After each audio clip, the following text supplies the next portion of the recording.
Hi viewers, welcome to our channel. Andhra Pradesh FDC chairman గా AM రత్నం గారిని చేయబోతున్నట్టుగా almost confirm అయిపోయినట్టుగా తెలుస్తుంది. అంటే నిన్న పవన్ కళ్యాణ్ గారు కూడా స్టేజ్ మీదనే అనౌన్స్ చేశారు. చంద్రబాబు నాయుడు గారికి సిఫారసు చేశారని కూడా చెప్తున్నారు. మరి సినిమా ఇండస్ట్రీ పట్ల దీనిపైన ఎటువంటి అభిప్రాయాలు వ్యక్తం అవుతున్నాయి? మరి ఏఎం రత్నం గారు ఇప్పుడు ఎఫ్డీసీ చైర్మన్ గా కన్ఫర్మ్ అయిపోయినట్టేనా లేదా? సో ఇప్పుడు ఇదే అంశం మీద డిస్కస్ చేయడానికి ప్రజెంట్ మనతో పాటు ప్రొడ్యూసర్ నట్టి కుమార్ గారు ఉన్నారు. వారిని అడిగి తెలుసుకునే ప్రయత్నం అయితే చేద్దాం. సార్ నమస్కారం. సార్ ఇక్కడ దిల్ రాజు గారు తెలంగాణలో, మరి ఏపీలో ఇప్పుడు ఏఎం రత్నం గారు పేరు ఆల్మోస్ట్ పవన్ కళ్యాణ్ గారు స్టేజ్ మీద చెప్పారు అంటే కన్ఫర్మ్ అయిపోయినట్టే. మరి మీ ఒపీనియన్ ఏంటి సార్ దీనిపైన? ఒకటండి సార్, ఇప్పుడు పవన్ కళ్యాణ్ గారు చెప్పడం తప్పలేదు, పవన్ కళ్యాణ్ గారు సిఫార్సు చేయడం తప్పలేదు, పవన్ కళ్యాణ్ గారు చెయ్యండి అని మన సీఎం గారికి చెప్పడంలో తప్పేం లేదు దాంట్లో. అయితే ఏంటంటే ఏఎం రత్నం గారిని ఎఫ్డీసీ చైర్మన్ గా చేయడానికి కొన్ని సినిమా వర్గాలు ఇక్కడ ఒప్పుకోవు. ఎందుకు ఒప్పుకోవంటే కొన్ని నామ్స్ ఉంటాయి. ఆంధ్రప్రదేశ్లో ఎఫ్డీసీ చైర్మన్ గా చేసిన వాళ్ళు సినిమా వాళ్ళు లేరా? ఆంధ్రప్రదేశ్లో పుట్టి పెరిగిన వాళ్ళు లేరా? ఆయన నెల్లూరు వాసి, కానీ ప్రెజెంట్ ఆయన ఉంటున్నది చెన్నై. ఇన్కమ్ ట్యాక్స్ చెన్నై, మొత్తం టోటల్గా ఆయన ఇన్కమ్ నుంచి మొత్తం ఆధార్ కార్డు నుంచి అన్ని చెన్నై. అంటే మా ఆంధ్రప్రదేశ్లో సంపాదిస్తూ మా తెలంగాణలో సంపాదిస్తూ మొత్తం డబ్బు అంతా ఎక్కడ పెడుతున్నారు? ఆయన చెన్నైకి ఇస్తున్నారు.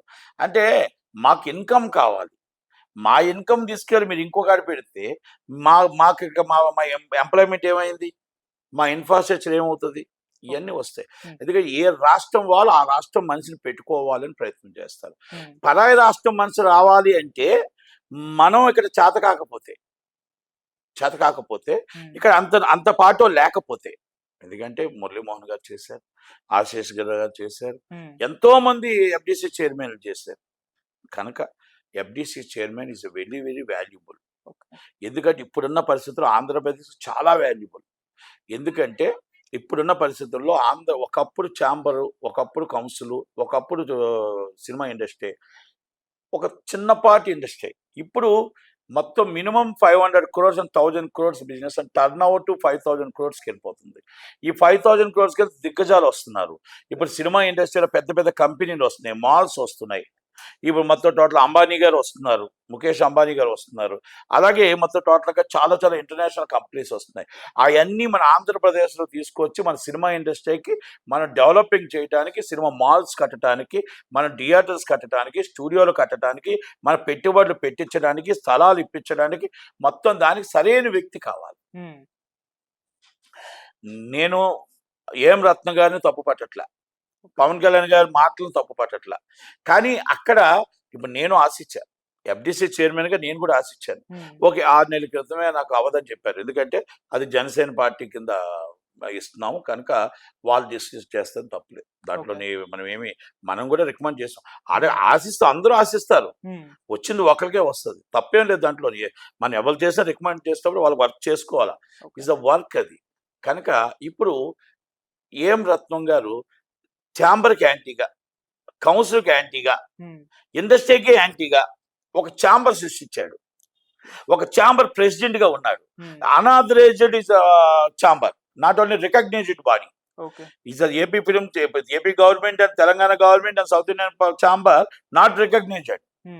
అంటే రికగ్నైజ్ చేయలేని దానికి ఆయన ఒక ప్రెసిడెంట్ గా ఉండి ఆయన్ని ఎఫ్డీసీ చైర్మన్ గా చేస్తే మరి రికగ్నైజ్డ్ బాడీ మొత్తం టోటల్ గా నిర్మాతలు కానీ వీళ్ళందరూ కానీ ఎలా కోఆపరేషన్ చేస్తారు? అది ద పాసిబుల్. అంటే ఇవన్నీ సార్కి తెలియవు, పవన్ కళ్యాణ్ గారికి ఇవన్నీ తెలియవు కదా. ఆయన మంచి వ్యక్తి, ఆయన ఒక మంచి చాలా సినిమాలు చేశాడు కనుక ఆయనకి రికమెండ్ చేశాడు ఆయన, అంతే తప్ప పూర్తిగా వివరాలన్నీ కూడా సీఎం గారు డిసైడ్ చేస్తారు. అక్కడ మొత్తం టోటల్గా ఎవరైతే సమాచార కమిషనర్ గారు ఉంటారు వాళ్ళంతా కలిపి నోట్ రాస్తారు. నోట్ రాసి ఆయన మొత్తం టోటల్గా ఎంతోమంది ఏమేమి చేశారు, ఎలా చేశారు, ఆయనకి ఇప్పుడు ఏముంది, ఏ విధంగా ఇవ్వచ్చు, ఆయన ఏ విధంగా దీన్ని వారధిగా చేయగలుగుతాడు, ఇవన్నీ అనేది నోట్ అని సీఎం గారే పెడతారు. Recommended by is Pawan Kalyan garu, recommended by is Pawan Kalyan garu. Pawan Kalyan గారు నియమించలేదు కదా. అది సీఎం గారి దృష్టిలో ఉంది. ఆల్రెడీ ఎప్పుడు 3 నెలల క్రితమే చేశారు ఆయన. 3 నెలల క్రితం సీఎం గారి దృష్టిలో ఉంది. ఆ సీఎం గారు ఏ నిర్ణయం తీసుకుని అందరం కట్టుబడి ఉన్నారు. సీఎం గారు కానీ పవన్ కళ్యాణ్ గారు తీసుకున్న నిర్ణయం కట్టుబడి ఉండాల్సిందే. కాకపోతే ఏంటంటే ఈ అభ్యంతరాలు ఉన్నాయి. రేపు రావాల్సిన మన కష్టకాలాల్లో ఇప్పుడు క్లిష్ట పరిస్థితుల్లో టాస్క్ చాలా పెద్దది.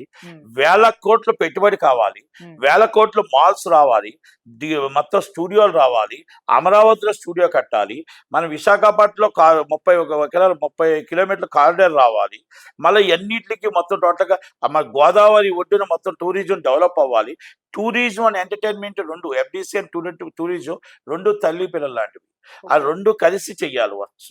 పాడేరు డెవలప్ అవ్వాలి, చింతపల్లి డెవలప్ అవ్వాలి, అరకు డెవలప్ అవ్వాలి, మనకి ఆ టోటల్గా కైలాసగిరి డెవలప్ అవ్వాలి. ఇవన్నీ ఉన్నాయి, చాలా ఉన్నాయి. తిరుపతి ఆధ్యాత్మిక కేంద్రం డెవలప్ అవ్వాలి. నియర్ బై మనకు బెంగళూరు మదనపల్లి డెవలప్ అవ్వాలి. నియర్ బై చిత్తూరు జిల్లా, చెన్నై ముందు మన తిరుపతి జిల్లా డెవలప్ అవ్వాలి. అక్కడ మా టోటల్గా కలకట్ట, ఒరిస్సా అండ్ కలకట్ట అక్కడి నుంచి వచ్చే షూటింగ్ల వాళ్ళకి విశాఖపట్నం డెవలప్ అవ్వాలి. ఈ సో మెనీ మనకి టాస్క్స్ ఉన్నాయి. ఈ టాస్క్ ఉన్నప్పుడు ఎఫ్డిసి చైర్మన్ అనేది పకడ్బందీగా ఉన్న వ్యక్తికి ఇవ్వాలి. అది పకడ్బందీగా ఉన్న వ్యక్తికి టోటల్గా సినిమా ఫీల్డ్లో నేనేమంటున్నానంటే మీరు ఎవరికైనా ఇవ్వచ్చు, కానీ మన ఆంధ్రప్రదేశ్లో ఉన్న వాళ్ళు exhibitor, distributor, producer and studio sector ఎవరికైనా సినిమా వాళ్ళకి ఇవ్వాలి. ఇస్తే అది ఎప్పటి నుంచి వస్తుంది. అంబికా కృష్ణ గారు చేశారు. ఆయన డ్యూటీ ఏం చేశారు నేను అన్నాను. ఈ చైర్మన్ గా 5 సంవత్సరాలు సర్వనాశనం చేశారు జగన్మోహన్ రెడ్డి గారు, నాశనం చేస్తారు. ఎఫ్డిసి చైర్మన్ గా ఇచ్చి, ఎఫ్డిసి చైర్మన్ అంటే తిట్లు పురాణం అని చేశారు. ఒక పోసాని కృష్ణమురళి సర్వనాశనం చేసేసారు. ఫైబర్ నెట్ గా ఆయన చైర్మన్ గా చేశారు. అంటే ఈ ఇండస్ట్రీని, టూరిజం, మళ్ళీ దానికి సమాచార శాఖ కమిషనర్ జీవీకే రెడ్డి గారు అన్ని కేసులు ఇప్పుడు ఆయన మీద పడ్డాయి. దోచుకున్నాడు. ఇలా గత పాలకులు చేసిన తప్పులు మనం చేయకూడదు. ఓకే, ఇది పవన్ కళ్యాణ్ గారు ఏంటంటే ఆయన మీద ఉన్న అభిమానం, ఆయన మీద ఉన్న ప్రేమ, ఆయన ఒక సీనియర్ నిర్మాత, ఎన్నో సినిమాలు తీశాడు కాబట్టి ఆయన అన్నారు. కానీ మన ఊరు మన గొప్పది, మన రాష్ట్రం మన గొప్పది, మన రాష్ట్రంలో ఉన్న వాళ్ళకి మనం ఇచ్చుకోవాలి అనేది డెవలపింగ్ అనేది. మన బయట రాష్ట్రం వాళ్ళు వచ్చి మన రాష్ట్రాన్ని డెవలప్ చేయరు. అందుకంటే ఆయన మీద ఇప్పటికైనా పోనీ, ఆయన ఎప్పుడైనా ట్యాక్స్లు కానీ ఇక్కడ అన్ని మొత్తం టోటల్గా ఆధార్ కార్డు కానీ, నెల్లూరు వాసే కానీ సెటిల్డ్ విజయవాడ కాదు, సెటిల్డ్ హైదరాబాద్ కాదు. హైదరాబాద్ అయినా కూడా ఎందుకంటే 2 రాష్ట్రాలు కలిసే ఉంటున్నాయి కాబట్టి. కానీ ఆయన చెన్నై వాసి కనుక దానికి అభ్యంతరం వస్తుంది. అంటే మీ ఒపీనియన్ ఎవరైతే బాగుంటుంది?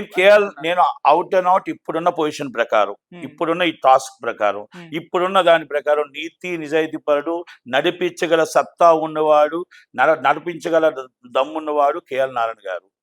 ఎందుకు నేను డాక్టర్ కేఎల్ నారాయణ గారిని సిఫార్సు చేస్తానంటే, ఇప్పుడు 1000 కోట్లు సినిమా చేస్తున్నాడు, 1000 to 2 కోట్లు సినిమా చేస్తున్నాడు. రెండోది ఒక క్రమశిక్షణ, ఒక బద్దన, ఒక మొత్తం టోటల్గా ప్రతి వాళ్ళతోని కూడా ఆజాద్ శత్రువు, అంటే ఎవరితో శత్రుత్వం లేదు, అందరినీ పిలగలడు, అందరినీ మాట్లాడగలడు. దేశంలో ఉన్న ప్రతి నలుమూలల నుంచి తీసుకొచ్చి మన రాష్ట్రాన్ని డెవలప్ చేయడానికి, ఇండస్ట్రీని డెవలప్ చేయడానికి, ఆంధ్రప్రదేశ్ని మొత్తం టోటల్గా ఒక ముందడుగు నడిపించడానికి చంద్రబాబు నాయుడు గారితో, పవన్ కళ్యాణ్ గారితో అత్యంత సన్నిహితంగా ఉన్న వ్యక్తి కేఎల్ నారాయణ గారు. ఆయన వద్దన్నా ఆయనకి ఇస్తే మన ఆంధ్రప్రదేశ్ రాష్ట్రంలో గత పాలకులు చేసిన పాపాలను మనం కడగవచ్చు. మన developing is Visakhapatnam, developing is Godavari, developing Vijayawada, Amaravati, developing is Tirupati, developing is Madanapalle అవుతుంది అని నా వ్యక్తిగత అభిప్రాయం. ఇది నాకు ఆయన అయితే బాగుంటారు అనేది మాత్రమే నా వ్యక్తిగత అభిప్రాయం. ఇప్పుడు నేను కూడా పెట్టాను, ఆశించాను. నేను ఎందుకు డ్రాప్ అయ్యానంటే ఇప్పుడున్న పరిస్థితుల్లో, ఈ క్లిష్ట పరిస్థితుల్లో ఈ పెట్టుబడులు ఇంతమంది పెద్ద పెద్ద మనుషులతో మనం దీన్ని ట్యాకల్ చేయలేం, అంటే మనం బ్యాలెన్స్ చేయలేం. అది దాని మీద తప్ప నేను వేం రత్నం గారి మీద నాకేం కోపం కాదు, లేకపోతే ఇంకోటి కాదు. అది పవన్ కళ్యాణ్ గారు ఆయన మంచితనంతో, ఆయన ఆలోచనతో, ఆయన ఒక ప్రేమతో ఆయన్ని డెవలపింగ్ చైర్మన్ గా పెట్టాలని సిఫార్సు చేశానని చెప్పారు. నిర్ణయం సీఎం గారిది, నిర్ణయం డిప్యూటీ సీఎం గారిది. ఏ నిర్ణయం తీసుకున్నా అభిప్రాయాలు మాత్రమే చెప్పగలుగుతాం, నిర్ణయానికి కట్టుబడి ఉండాల్సిందే. వాళ్ళ నిర్ణయానికి నేను కట్టుబడి ఉంటాను. Thank you very much. Thank you so much.